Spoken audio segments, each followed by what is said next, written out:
Most of the funding for this one-of-a-kind center came from UNT and its alumni. However, students were also able to contribute to the funding, and they receive a brick with their name in return. This is the first time UNT has won a football championship. The parade will start here in front of the library, where the team players will ride convertibles all the way down to the football stadium. The proposal for the sidewalk won't be considered until later this November by a committee of 51 Denton citizens. Until then, the students must continue to walk on the side of the road. Flaviano Graciano, NT Daily News. This is the 7th year the organization holds this festival. It is held both in the fall and spring semester. Flaviano Graciano, NT Daily News. The Highland and Marquise construction projects are set to be completed by next spring. The new Union and the new Rawlings Hall won't open until next fall. Flaviano Graciano, NT Daily News. Tucker is charged with aggravated robbery. His bond is set at $100,000. The other gunman has been arrested, but police have not released his name. Steve? It's been a year since Caitlin Burkett's commute from Louisville to Denton only took 20 minutes. It now takes an hour. Construction on the I-35 Express project has extended the commute time of many Denton County residents. Daily long traffic congestion made Burkett think outside the box. I have a friend out in Roanoke, and I've actually just been spending the night there most nights, so I can avoid 35. The $1.4 billion construction project is currently in Phase 1. Denton County transportation officials say the first year of Phase 1 was only the preparation part of the project. Drastic differences will begin in I-35 construction starting in January. Along the 30-mile corridor, there'll be bridges will be taken down, main lane traffic will be shifted over to temporary pavement, and so the real work starts in earnest. It's coming first quarter of 2015. Funding for the project came from a coalition between Dallas County, Denton County, and the state. Denton County is the major contributor in the project, providing $600 million. Of that, $50 million came from the county bond money.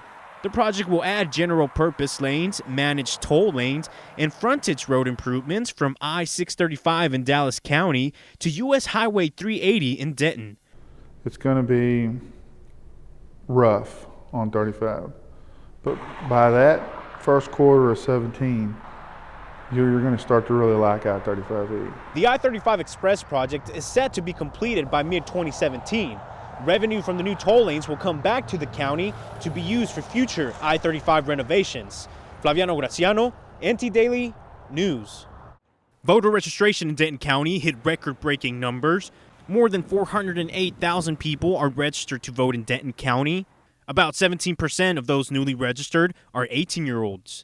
Denton County voting officials say the younger demographic has a great influence where there is a large student population. It's a decision that the students have to decide, is it important to vote on the issues here, or is it more important to vote on the issues where, when you return home from college. Issues on the Denton ballot include the proposed ban on hydraulic fracturing and the proposed legalization of liquor sales in the city of Denton. Candidates for governor are also on the ballot. The number of young people registered to vote for this election increased drastically compared to the last one. This may be a result of UNT's initiative to promote voting among its students. Hundreds of the new voters show addresses on the UNT campus. The Student Government Association got students to sign up during voter registration drives. Hannah Bagheri is part of UNT's student government. She says the SGA started the initiative because of the impact the issues on the ballot have on students. Regardless of partisanship, we wanted students to vote because students are more affected by the legislature than they realize. The organization arranged to have a voting location on campus in Sycamore Hall from October 27th through the 31st. Flaviano Graciano, NT Daily News. UNT biology sophomore Barry Alfenbein was recently part of a special honor. 1, 2, 3, 6. The honor student broke ground on the new Rawlings Hall alongside university officials. The event took place at UNT's Gateway Center in front of the new hall's construction site. A small crowd of about 30 people was present to witness the huge moment for UNT. Alphabine sits on the board of directors for the construction project as the voice for the student body. She says living in the existing honors hall her freshman year allows her to represent the student opinion well. I was there. I was around the students. I heard what they wanted and what they didn't want.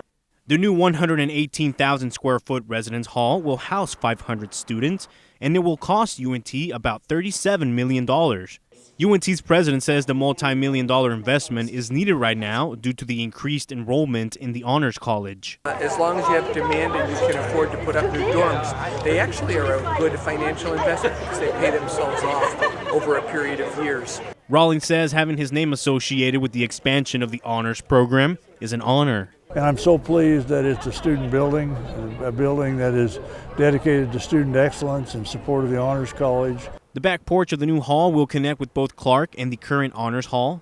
The front porch of the hall will connect to UNT's soon-to-be-built Gateway Park.